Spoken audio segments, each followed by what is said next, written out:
Alright, तो हमको यहाँ से स्टार्ट करना है। आज हमने हेलो हेलो हाँ, तो हमको यहाँ से स्टार्ट करना है इंटरनेशनल ऑर्गेनाइजेशन से। ठीक है। Monetary theory of trade cycle किसने दिया था? हॉटरी ने दिया था, ये याद रखते हैं। राइट। तो monetary theory of trade cycle, ये कॉन्सेप्ट हॉटरी ने दिया था। और अब हम आज से यहाँ से स्टार्ट कर रहे हैं इंटरनेशनल ऑर्गेनाइजेशन से। ठीक है। सो ओके, अब ये एक संस्था है जिसका नाम है AIIB। So this is Asian infrastructure and investment bank. इसका जो हेडक्वार्टर है ये बीजिंग में है। और ये 2016 में बनाया गया था AIIB। It was built in 2016 to improve socio economic outcomes of Asia. China is the largest share holder of this AIIB bank, followed by India, and it has many members from outside Asia as well. तो ये भी point important है। While the NDB जो है, that is new development bank, वो एक तरह से ब्रिक्स समूह में जो देश हैं उनके लिए एक बैंक बनाया गया था, ब्रिक्स बैंक, जिसका हेडक्वार्टर शंघाई में है। तो देखिए, अभी हमने दो बैंक पढ़े, एक AIIB पढ़ा जिसका हेडक्वार्टर बीजिंग में है, AIIB का, जो 2016 में बना था। उसी तरह से एक ब्रिक्स बैंक बना था, या न्यू डेवलपमेंट बैंक उसका स्पेसिफिक नेम है, उसका हेडक्वार्टर शंघाई में है। तो AIIB जो बैंक था बीजिंग में, उसमें कंट्रीज़ मेंबर्स जो हैं they are not only from Asia but outside Asia as well. ठीक है। तो AIIB में आउटसाइड एशिया वाले कंट्रीज़ भी हैं। Then the first world summit on social development, ये कोपेनहेगन में हुआ था 1995। कोपेनहेगन में world summit on social development. The aim was to put people at the centre of development, and there are currently 189 countries in the world bank. World bank में 189 countries हैं, जबकि जो तुम्हारा UN में है दैट इज़ 193 कंट्रीज़ हैं। तो ये डिफरेंस याद रखना। तो world summit on social development का पहला समिट जो हुआ था कोपेनहेगन में हुआ था 1995 में, और वर्ल्ड बैंक में 189 कंट्रीज़ हैं, वेयर एज UN में 193 कंट्रीज़ हैं। Then the world bank was created in 1944 at the Bretton Woods conference. तो ये तो अभी हम आगे देखेंगे। So world bank is sometimes also known as IBRD और the IDA, that is International Bank for Reconstruction and Development and International Development Association। तो world bank को ये दोनों सिनोनिमसली भी बोला जाता है। It is on the parts of the world bank group. ठीक है। तो वर्ल्ड बैंक ग्रुप के अंदर कई संस्थाएं आती है, अभी हम एक एक करके सारे देखेंगे। तो बस इतना याद रखो कि 1944 ब्रिटन वुड्स कॉन्फ्रेंस के अंतर्गत ये सब बनाए गए थे, जितने भी संस्था वगैरह हैं। इसके बाद ग्लोबल इंफ्रास्ट्रक्चर फैसिलिटी, ये एक 2014 में बनाया गया था open platform offered by world bank that facilitates the preparation and structuring of complex infrastructural public private partnership to enable mobilization of private and institutional investor capital. तो ये एक तरह से जो जितने भी ग्लोबल लेवल पे कॉम्प्लेक्स इंफ्रास्ट्रक्चर प्रोजेक्ट्स होते हैं उसको अचीव करने के लिए एक प्लेटफॉर्म के तौर पे अपना प्रदान करता है global infrastructure facility as a platform where it enables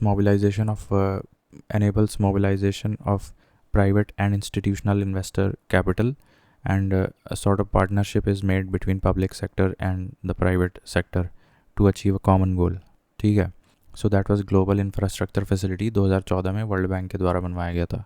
मतलब वर्ल्ड बैंक एक तरह से यहाँ पे प्लेटफॉर्म की तरह काम करता है। देन वर्ल्ड डेवलपमेंट रिपोर्ट, ये IBRD निकालता है। Other reports by world bank, ये बहुत इंपॉर्टेंट है। रिपोर्ट्स जितनी भी आती हैं वर्ल्ड बैंक के द्वारा, that is global economic prospect से एक रिपोर्ट है। फिर इंटरनेशनल डेट स्टैटिस्टिक्स भी है, ईज़ ऑफ डूइंग बिजनेस है, ईज़ ऑफ लिविंग इंडेक्स है, और रेमिटेंस रिपोर्ट है, और यूनिवर्सल हेल्थ कवरेज इंडेक्स है। The service trade restriction index, ये भी वर्ल्ड बैंक के द्वारा निकाला जाता है। तो 3-4 तो याद रखना बहुत आसान है। जैसे एक हम बताएं, ease of doing business, ease of living index and universal health coverage index. इसके अलावा सर्विस ट्रेड रिस्ट्रिक्शन इंडेक्स और global economic prospects and international debt statistics. ठीक है।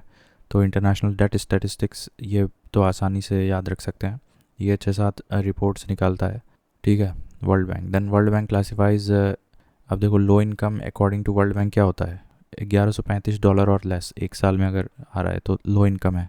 फिर लोअर मिडिल 1136 से 4465 कर दिया है।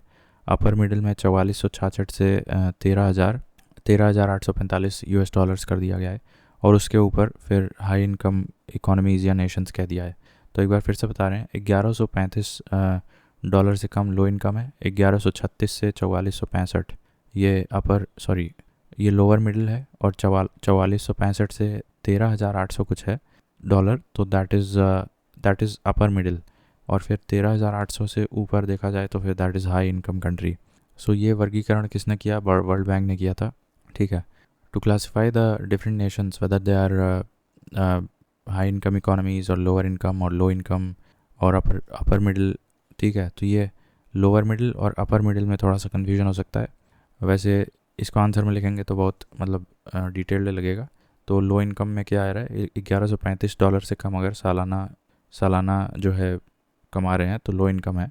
और लोअर मिडिल की बात करें तो 1135 से 4465 US डॉलर्स है, फिर 4465 से 13,800 कुछ डॉलर है, और फिर 13,800 से ऊपर तो फिर हाई इनकम इकोनॉमी मानी जाएगी अकॉर्डिंग टू वर्ल्ड बैंक। इसके अलावा ये GNI per capita this is used to categorize year, ठीक है। ये जो बेसिकली सारे चारों के चार जो हमने बताए हैं कैटेगरीज, वहाँ ये gross national income per capita ये इसके आधार पे हैं, ठीक है। इसके बाद करंटली देखा जाए तो Bermuda which is a country in United Kingdom and Liechtenstein, ये टॉप 2 कंट्रीज़ हैं with highest per capita gross national income. Per capita gross national income के हिसाब से ये हाईएस्ट मतलब टॉप 2 कंट्रीज़। इसके अलावा ईज़ ऑफ डूइंग बिजनेस में कुछ पैरामीटर्स होते हैं नापने के, जैसे स्टार्टिंग अ बिज़नेस कितना आसान है, कंस्ट्रक्शन परमिट्स कितना आसान है, इलेक्ट्रिसिटी को अवेल करना कितना आसान है, registering of property and getting credit and protecting the minority investors, paying taxes, trading across borders, ये भी एक इसमें पॉइंट आता है, enforcing contracts and resolving insolvency. तो ये सारे पैरामीटर्स देखने के बाद ही हम ease of doing business ranking वगैरह निकाली जाती है बाय वर्ल्ड बैंक। एक बार फिर से बता दे रहे हैं, enforcing contracts, resolving insolvency, trading across borders, paying taxes, protecting minority investors, registering properties, getting electricity, getting construction permits and starting a business. तो ये सारे पैरामीटर्स आते हैं ईज़ ऑफ डूइंग बिजनेस में। Then India's per capita GDP की बात करें तो वो डेफिनेटली लेस देन चाइना है, और श्रीलंका से भी कम है, और इंडोनेशिया से भी कम है। This is very disheartening to know that India की पर कैपिटा GDP जो है चाइना से तो मान सकते हैं, ये श्रीलंका से भी कम है और इंडोनेशिया से भी कम है। It is $2,621, even less than Bangladesh.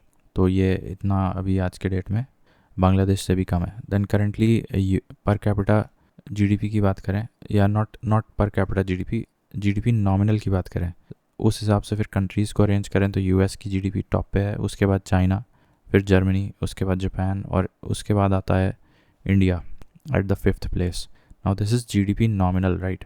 GDP nominal की बात कर रहे हैं तो समवेयर हमारी आज करंट जो GDP नॉमिनल है that is 3.9 trillion, almost 4 trillion के आसपास है, तब भी हम अभी 5th प्लेस पे आ रहे हैं। Then GDP purchasing power parity की बात करें तो उस हिसाब से हम लोग थर्ड प्लेस पे हैं।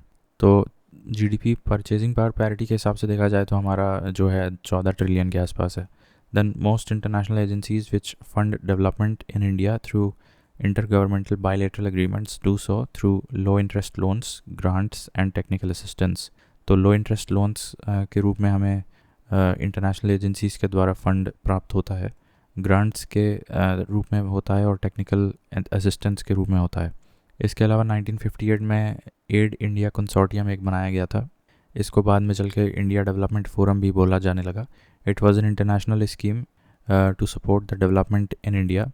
1958 बहुत पुराना है ये। इसके अलावा ग्रीन इंडेक्स की बात करें तो it is a stock market index developed by the world bank in 2009। Now don't confuse that with BSE green x, that is a different thing. तो उसमें top 25 companies working in the renewable energy sector, उनका market cap वगैरह के हिसाब से जो है उसमें रैंक करके एक इंडेक्स बनाया गया है, that is Bombay stock exchange का अपना ग्रीन एक्स इंडेक्स है। Whereas Green Index, this is developed by World Bank, that was developed in 2009. It allows the investors to track the carbon efficiency of companies doing business in emerging economies. तो मतलब वही है, मतलब purpose वही है जो Bombay stock exchange का green X है, वैसा मिलता जुलता यहाँ भी है। तो investors can track the carbon efficiencies of companies in this index, and इसमें यूजुअली जो कंपनीज़ हैं they are from emerging economies, ठीक है।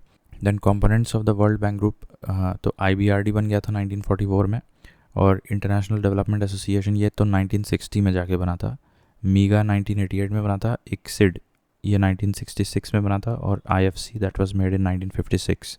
तो अगर हम लोग इसको क्रोनोलॉजिकली, अच्छा headquarters of world bank is in Washington DC, तो अगर क्रोनोलॉजिकली इसको अरेंज करें तो सबसे पहले बना था IBRD दैट वाज 1944, उसके बाद बना था मेरे ख्याल से 1956 में एक बना था that is international finance corporation.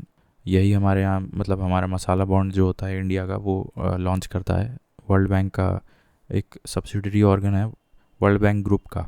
तो ये IFC बना था 1956 में, इक्सिड बना था 1966 में, और मीगा बना था 1988 में।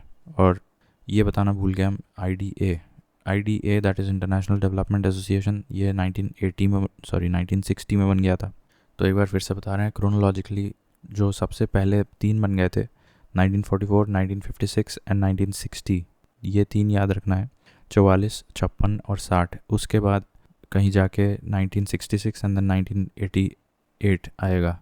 तो 44 में IBRD बन गया, देन 1956 में IFC बना, देन 1960 में IDA बना, 1966 में इक्सिड बन गया, एंड 1988 में मीगा बना था। Now the headquarters of world bank is in Washington DC, while IMF grants loans to member countries to cure their balance of trade problem, the IDA कब बना था? IDA बना था 1960 में। So IDA grants loans at concessional interest rates to the poorest countries of the world for development purposes. ठीक है। Then the Bretton Woods Conference, officially known as the United Nations Monetary and Financial Conference, was a gathering of 44 delegate nations held in July 1944 in the New Hampshire, USA. तो यहाँ पे कितने delegate nations आए थे ये important है, और जुलाई 1944 में हुआ था ये भी इंपॉर्टेंट है। कोइंसिडेंटली जितने डेलीगेट नेशंस आए थे that is the same as 1944 the year, तो ये जुलाई में हुआ था। देन इसका दूसरा नाम था United Nations monetary and financial conference, ठीक है, also known as Bretton Woods conference. So they agreed upon a series of new rules for the post-World War international monetary system. Two definite accomplishments of this meeting was the creation of IMF and IBRD. तो दो जो सबसे definite accomplishments हुए थे new Hampshire वाली meeting में, जिसमें पहली बार 44 डेलीगेट्स आए थे, उसमें ये हुआ था कि IMF और IBRD ये दोनों तो बन चुके थे। इसके अलावा GATT was not signed in the Bretton Woods Conference. It was signed in Geneva in 1947.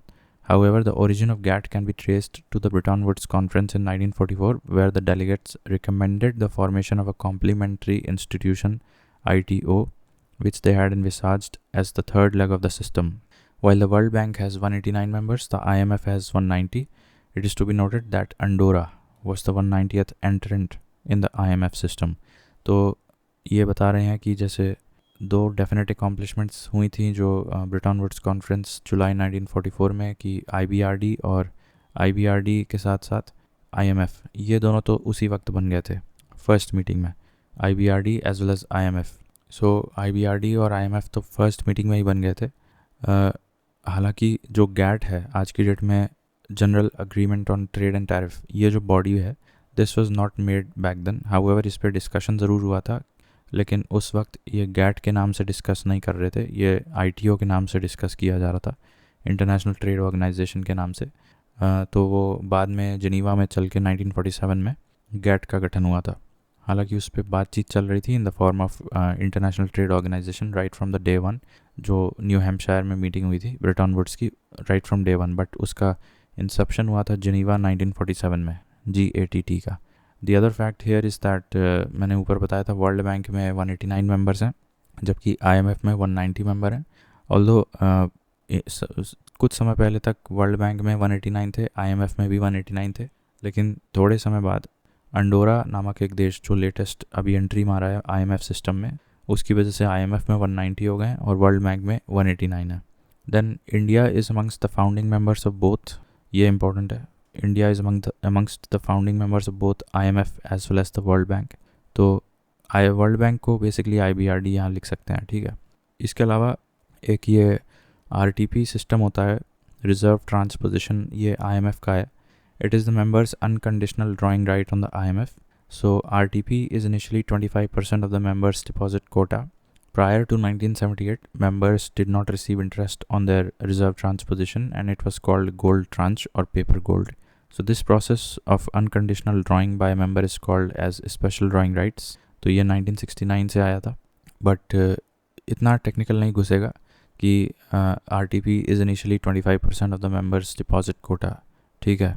तो इतना याद रख सकते हो तो रख लो, बट इतना है कि रिज़र्व ट्रांसपोजिशन इज़ क्या है, इसको डिस्क्राइब करें तो reserve transposition RTP is the members unconditional drawing right on the IMF, and that is 25% of the members deposit quota. तो उतना वो किसी भी समय में अनकंडीशनली निकाल सकता है, that is 25% of the members deposit quota. और प्रायर टू 1978 मेंबर्स को इस पे कोई इंटरेस्ट नहीं मिलता था RTP पे, ठीक है। तो it was then called gold tranche. इसके बाद स्पेशल ड्राइंग राइट्स तो बाद में आई थी, 1969 में आई थी, ठीक है। फिर IMF दो मेजर रिपोर्ट निकालता है, वर्ल्ड इकोनॉमिक आउटलुक और ग्लोबल फाइनेंशियल स्टेबिलिटी रिपोर्ट। अभी talking about reports, world bank की हमने जो रिपोर्ट पढ़ी थी वो याद है? देखो, ग्लोबल इकोनॉमिक प्रॉस्पेक्ट था, एक इंटरनेशनल डेट स्टैटिस्टिक्स था, और मेरे ख्याल से रेमिटेंस रिपोर्ट भी था, और क्या था, ease of living index, ease of doing business, universal health coverage index and service trade restriction index, और एक और था कोई कहाँ गया, और एक और था रेमिटेंस रिपोर्ट। ये हो गया global economic prospects, universal health coverage index, remittance report, EOLI, EODB, international debt statistics and global economic prospects, ठीक है, ये सारे हैं। जबकि अगर हम IMF की बात करें so that is world economic outlook, and दूसरा है ग्लोबल फाइनेंशियल स्टेबिलिटी रिपोर्ट। अब recently renminbi was added in the SDR basket, that is special drawing right basket में रेमनिबी को भी इंक्लूड कर दिया गया है। अब वर्ल्ड ट्रेड ऑर्गेनाइजेशन का MC13, which is also known as Ministerial Conference number 13th. So this will take place from 26th to 29th of February 2024 in Abu Dhabi. तो इस पे करंट अफेयर्स बन सकता है। WTO का जो 13th मिनिस्टरियल कॉन्फ्रेंस हुआ है, WTO का 13th मिनिस्टरियल कॉन्फ्रेंस, वो अभी February 2024 में आबू धाबी में हुआ है, यूनाइटेड अरब एमिरेट्स, ठीक है। Then GATT was transformed into World Trade Organization which started its operation in 1995. तो अभी देखो कैसे इवोल्यूशन हो रहा है। सबसे पहले ITO के रूप में डिस्कशन किया गया था ब्रिटन वुड्स डिस्कशंस में, लेकिन बनाया कुछ नहीं। 1947 में जाके जनीवा में GATT बनाया, और GATT को फाइनली 1995 में जाके WTO के रूप में बना दिया, ठीक है। इस तरह से एवोल्यूशन हुआ था WTO का। Then India is not a member of ASEAN, ये बहुत इंपॉर्टेंट पॉइंट है। और ASEAN का गठन हुआ था 1967 में। ASEAN का हेडक्वार्टर है जकार्ता में। India is also not a member of Asia Pacific economic council, जिसमें 21 मेंबर्स हैं। दैट इज़ नॉट इम्पॉर्टेंट कि उसमें कितने मेंबर्स हैं, बट ये इंपॉर्टेंट है कि APEC, that is APEC, Asia Pacific economic council, वो 1989 में बनाया गया था सिंगापुर में। तो इसमें ईयर ऑफ फॉर्मेशन इंपॉर्टेंट है मोर दैन कि कितने कंट्रीज़ हैं। तो ASEAN का हेडक्वार्टर जकार्ता में 1967, एशिया पैसिफिक इकोनॉमिक काउंसिल का हेडक्वार्टर सिंगापुर में 1989, राइट। सो एशिया पैसिफिक इकोनॉमिक कोऑपरेशन हो गया। इसके बाद इकोनॉमिक काउंसिल नहीं है, इकोनॉमिक कोऑपरेशन है। बट इंडिया किसका पार्ट है? इंडिया ईस्ट एशिया समिट का पार्ट है, जिसमें 18 मेंबर्स हैं, which not only includes 10 ASEAN members plus 8 other members, like इसमें रशिया आता है, Korea, USA, New Zealand, Australia etcetera. तो वही है, मतलब ऑस्ट्रेलिया जो तुम्हारे प्रमुख नेटो वाले देश हैं, तो इंक्लूडिंग US। तो लेकिन सरप्राइजिंगली इसमें रशिया भी आता है। तो Asia Pacific economic cooperation contains almost all the nations on the Pacific rim, तो ये एक पॉइंट याद रख सकते हो। तो हमने अभी कितने बड़े ASEAN पढ़ा, जिसका हेडक्वार्टर जकार्ता में है, 1967 में बनाया। फिर हमने पढ़ा एशिया पैसिफिक इकोनॉमिक कोऑपरेशन, जिस इन दोनों ही के इंडिया मेंबर नहीं है। Asia Pacific economic cooperation 1989 Singapore में हेडक्वार्टर है, and it includes almost all the nations on the lying on the Pacific rim. इसके अलावा हमने ईस्ट एशिया समिट पढ़ा, जिसमें 18 मेंबर्स हैं, जिसका एक सदस्य इंडिया भी है। तो उन 18 में 10 तो ASEAN मेंबर्स हैं, प्लस कुछ अन्य मेंबर हैं जैसे US, रशिया, ऑस्ट्रेलिया, न्यूजीलैंड और कोरिया। मूविंग ऑन, ASEAN के मेंबर्स अगर हम लोग देखें तो ये एक निमोनिक है, TV clip MBBS। So Thailand, Vietnam, TV stands for Thailand and Vietnam, clip stands for Cambodia, Laos Indonesia and Philippines, and MBBS stands for Malaysia, Brunei, Burma and Singapore. ठीक है, तो इसमें एक नोटेबल कैरेक्टर है B, that is Burma. तो यहाँ पे 2 B आ रहे हैं, तो ध्यान रखना, एक है ब्रुनई और एक है Burma. Then water credit initiative, ये किसके द्वारा है? So it is by water.org, that is an American non profit organisation. It provides aid to developing countries in Asia, Africa, Latin America to develop water as well as sanitation sector through household level microloans, through microfinance institutions or self-help groups. So that was an initiative by water.org, a non-governmental company of America which used to give microfinance to self-help groups in the developing countries like of Asia, Africa and Central America to develop their water and sanitation facilities using microloans। ठीक है, then RCEP ये नवंबर 2020 में एक तरह से कह सकते हैं इकोनॉमिक कोऑपरेशन ग्रुपिंग बनाई गई थी। इंडिया इसमें नहीं है। रीजनल कॉम्प्रिहेंसिव इकोनॉमिक पार्टनरशिप इसका फुल फॉर्म था, रीजनल कॉम्प्रिहेंसिव इकोनॉमिक पार्टनरशिप। तो इसमें 10 एशियान मेंबर्स तो आएंगे और वही चीज़ है, कोरिया भी है, ऑस्ट्रेलिया, न्यूजीलैंड भी है और चाइना, जापान भी है। Now there's some similarity between a regional comprehensive economic partnership and the मेरे ख्याल से एशिया पैसिफिक इकोनॉमिक कोऑपरेशन जो हमने ऊपर पढ़ा था। Sorry, not Asia Pacific economic cooperation, I was talking about east Asia summit which has 18 members. तो जिसमें मैंने बताया था कि 10 एशियान है, उसके अलावा ऑस्ट्रेलिया, न्यूजीलैंड और US, Russia and Korea etcetera. तो कुछ हद तक यही देश आपका जो ईस्ट एशिया समिट में पड़े थे, कुछ हद तक वही देश तुम्हारे RCEP में भी आते हैं और over and above some more nations. तो 10 एशियान मेंबर्स तो आ ही गए, उसके अलावा वही है ऑस्ट्रेलिया, न्यूजीलैंड हो गया। ठीक है, ऑस्ट्रेलिया, न्यूजीलैंड, फिर कोरिया हो गया और चाइना, जापान और याद रखना है। ठीक है, फिर G77 ये 1964 में बनाया गया था। It has 134 countries. India, China and Brazil were amongst the founding members of G77।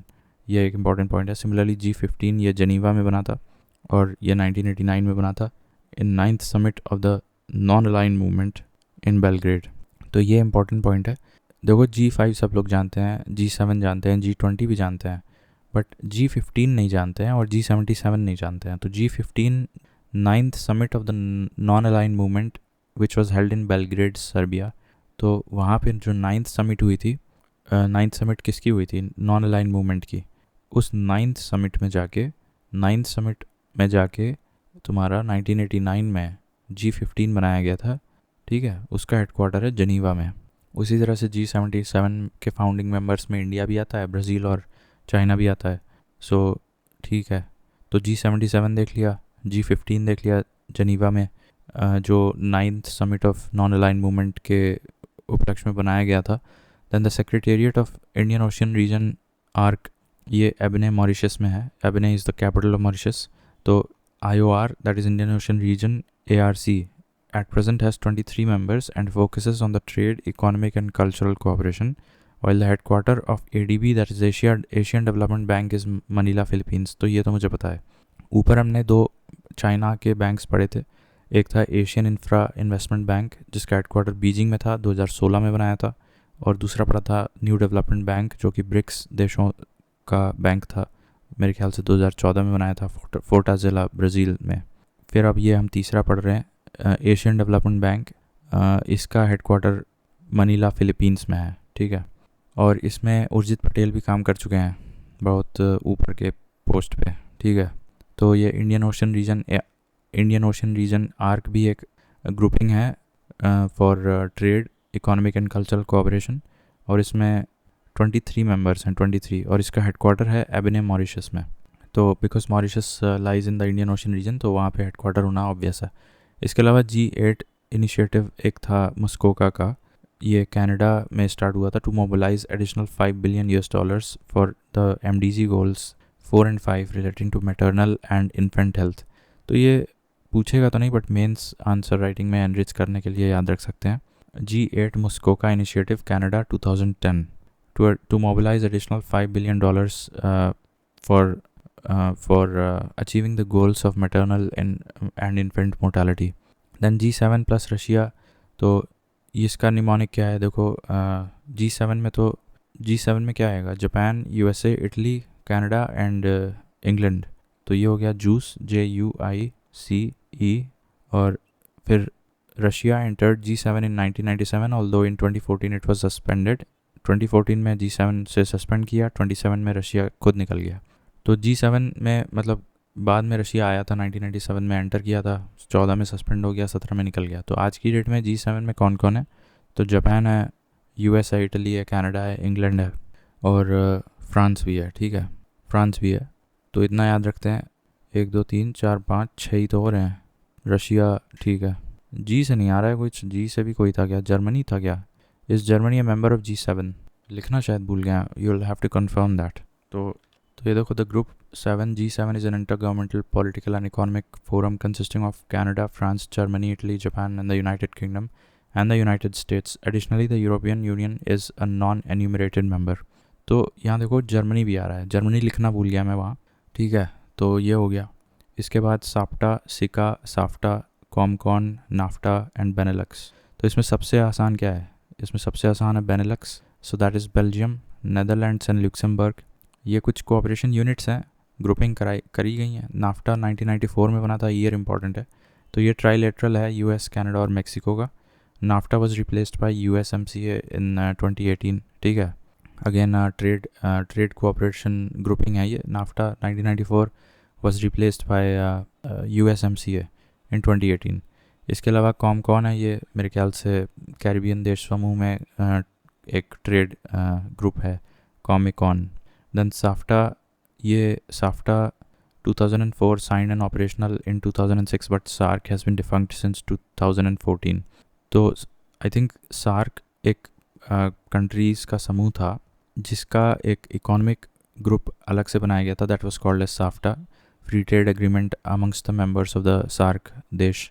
तो ये फ्री ट्रेड एग्रीमेंट बनाया था 2004 में, 2006 से इसको लागू भी किया था, but since the parent organisation of SAARC वही जब डिफंक्ट हो गई तो फिर इसका भी क्या मतलब रह जाता है।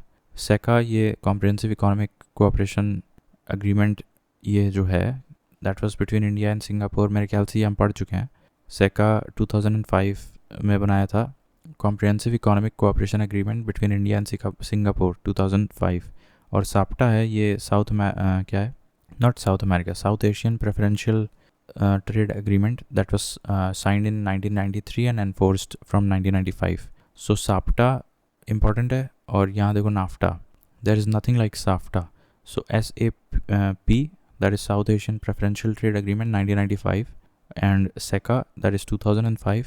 और साफ्टा है but that is related to SAARC. ठीक है, Comecon 1949 and NAFTA 1994 which was replaced by USMCA in 2018, and Benelux, Belgium, Netherlands and Luxembourg. तो इनके ईयर्स इंपॉर्टेंट है। Again I am telling you, SAFTA was related to SAARC but SAARC has been defunct since 2014। इसके अलावा ये हम लोग नीचे पढ़े थे बेनेलक्स, वो बेल्जियम, नेदरलैंड्स और लुक्सेमबर्ग। इसके अलावा हम लोग नीचे पढ़े थे south Asian preferential trade agreement that is SAPTA, that was signed इन 1995।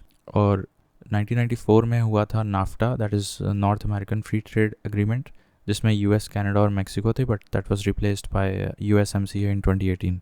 और कॉमिकॉन एक अलग से याद रख लो 1949 में। और सेका, that is comprehensive economic cooperation agreement between India and Singapore, signed in 2005।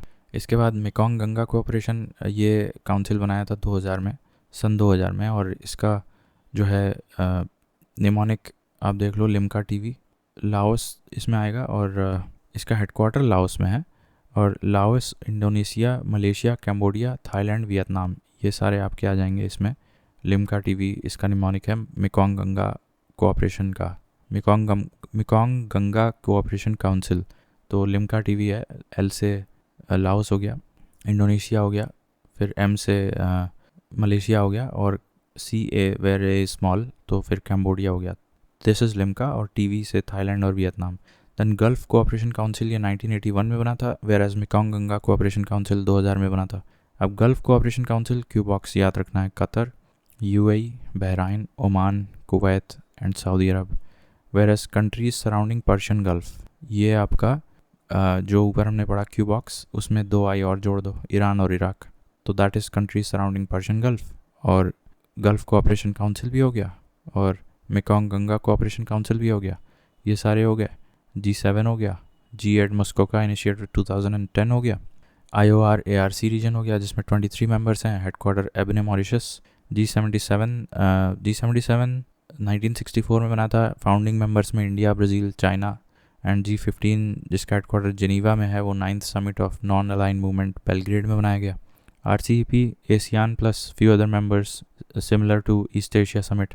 Then water credit initiative, ये water.org एक नॉन गवर्नमेंटल और नॉन प्रॉफिट ऑर्गेनाइजेशन है अमेरिका की। Then ASEAN members TV clip MBBS मैंने बता दिया। एशियान जकार्ता में headquarter 1967। इसके अलावा ये APEC Asia Pacific economic cooperation 1989 Singapore, जिसमें इंडिया नहीं है। एशियान में भी इंडिया नहीं है, राइट। WTO का 13 मिनिस्ट्रियल कॉन्फ्रेंस अबू धाबी में हुआ है अभी 2024 वाला। देन IMF के 2 रिपोर्ट बताए, world economic outlook, global financial stability report, और रेमने भी अभी सबसे लेटेस्ट जोड़ा गया है IMF बास्केट में। देन रिजर्व ट्रांसपोजिशन बता दिए थे, ठीक है। तो इतना हो गया। नाउ गल्फ कोऑपरेशन काउंसिल हो गया 1981। देन शंघाई कोऑपरेशन, ये 2001 में बना था बीजिंग में, और इसका निमोनिक है ट्रक पिकी। इसमें 2 आई आ रहे हैं, पहले वो देख लो। एक आई है ईरान और एक दूसरा आई है इंडिया, ठीक है। तो India is a member of Shanghai Cooperation Organisation, yes it is. तो अब इसमें ट्रक पिकी जो मेंबर्स हैं वो देख लो। तो Tajikistan, Russia, Uzbekistan, China and Kazakhstan. उसके बाद पी से पाकिस्तान, इंडिया और किर्गिस्तान और ईरान, ठीक है। अब ईरान इसमें सबसे न्यूएस्ट मेंबर बनाया गया है, 2021 में जोड़ा गया है SCO में। वाइल इंडिया ने कब ज्वाइन किया था, ये 2017 में अस्टाना वाली समिट में इंडिया ने ज्वाइन कर लिया था SCO। अब इसमें 2 परमानेंट ऑफिसर्स हैं, एक रीजनल एंटी टेररिज्म स्क्वाड नाम से रैट्स का एक ऑफिस बनाया है, और एक SCO सेक्रेटेरिएट है, ठीक है। तो ये 2 परमानेंट ऑफिसर्स हो गए। अब बिम्स्टेक एक 1997 में बनाया गया था, इसका हेडक्वार्टर ढाका में है, और इसका निमोनिक है MBBS 10। Now you have to remember that BIMSTEC में जो कंट्रीज़ आती हैं वो mostly South East Asian countries में सिर्फ एक है जो आ रही है यहाँ पे, बाकी सब इंडिया के नेबरिंग वाले ही हैं बिम्स्टेक वाले में। तो इसमें जो एक टी आ रहा है, टी दैट इज़ थाईलैंड, बाकी सारे इंडिया के नेबर्स वाले हैं। जैसे इसका MBBS 10 देखोगे तो म्यांमार आ जाएगा, फिर भूटान, बांग्लादेश, और S से श्रीलंका, और 10 से आ जाएगा थाईलैंड, इंडिया और नेपाल। इसका गठन हुआ था 1997 में, हेडक्वार्टर है ढाका में। Now countries having maximum per capita income in BRICS, तो ब्रिक्स में तो रशिया और फिर चाइना और फिर ब्राज़ील। ये आपका पर कैपिटा इनकम जो सबसे ज़्यादा है ब्रिक्स देशों में, तो आर से रशिया, उसके बाद चाइना, और उसके बाद ब्राज़ील। तो रशिया में पर कैपिटा इनकम ज़्यादा है चाइना से, यस, और चाइना में ब्राज़ील से ज़्यादा है। Then India's current GDP nominal देखा जाए तो अभी हम बता चुके हैं, ये थोड़ा और बढ़ गया है, ये पुराना डेटा है, 3.9 के आसपास अभी पहुंच गया है, जबकि चाइना की लगभग 18 ट्रिलियन हो चुकी होगी, ठीक है। तो ठीक है। Then China's GDP is more than any 3 countries combined in the BRICS, ठीक है। चाइना की GDP जो है, आप ब्रिक्स समूह में किसी भी 3 देश को ले लो, कंबाइन कर लो, उससे ज़्यादा आपको मिलेगा चाइना की GDP। Then BRICS bank made in Fortaleza summit 2014, ये ब्रिक्स बैंक या न्यू डेवलपमेंट बैंक बोलते हैं। इसके पहले प्रेसिडेंट थे KV Kamath, now he is an Indian, currently it is Dilma Rousseff from Brazil. तो दिल्मा रूसेफ हैं ये ब्रिक्स बैंक के यानी न्यू डेवलपमेंट बैंक के जो करंट प्रेसिडेंट हैं, वो दिल्मा रूसेफ हैं। And the term BRICS was coined by Jim O'Neill, renowned British economist. The BRICS name was coined by Jim O'Neill. He was a British economist. ठीक है। Norway and Slovakia have lowest Gini coefficient while South Africa has the highest income inequality in the world. तो ये बहुत important है, अगर यहाँ नौकरी ढूंढने जाओगे तो मिल भी जाएगी और अच्छे से जीवन यापन भी हो जाएगा, बिकॉज यहाँ का लोएस्ट Gini coefficient है। इनकम इनक्वालिटी बहुत कम है Norway as well as Slovakia में। South Africa was inducted in the BRICS in the year 2010. Before that, the leader of only BRIC met for the first time in 2006 in Russia. After addition of South Africa, the BRICS met for the first time in Sanya, China. ठीक है, ये fact important है। South Africa जोड़ने के बाद ये Sanya China में मिले थे। And India hosted the 2021 BRICS summit virtually. ठीक है, इंडिया वाला 2021 ने होस्ट किया था। हालांकि जब केवल BRIC था, साउथ अफ्रीका नहीं था, तब फर्स्ट टाइम ये लोग रशिया में मिले थे। यानी कि BRICS अब तो ब्रिक्स हो गया। तो ब्रिक्स का सबसे पहला समिट कब हुआ था? That was in Russia 2006। BRICS अच्छा, ब्रिक्स बना कब था ये यहाँ पे नहीं लिखा है। हमने ब्रिक्स बैंक तो पढ़ लिया 2014 में, लेकिन ब्रिक्स कब बना था ये देख लेना। लेट मी सी। तो व्हेन वाज ब्रिक्स फॉर्म्ड? सो ये लिखा हुआ है 2009, 16 जून 2009। ठीक है, तो और यहाँ हमने लिखा है ब्रिक्स आफ्टर साउथ अफ्रीका मिलने के बाद ये लोग पहली बार कहाँ मिले थे? सानिया चाइना में। दैट वाज 2010 में मेरे ख्याल से। South Africa was inducted into BRICS 2010। अच्छा ठीक है। देन यहाँ से अब अगले पेज से अगले वीडियो में देखते हैं। ये Indian grain storage and research institute, ये हापुड़ में बहुत इंपॉर्टेंट सवाल है, कई एग्ज़ाम में पूछा जाता है। Grain storage and research institute ये इंडियन लेवल पे हापुड़ में है, 1958 में बनाया गया था।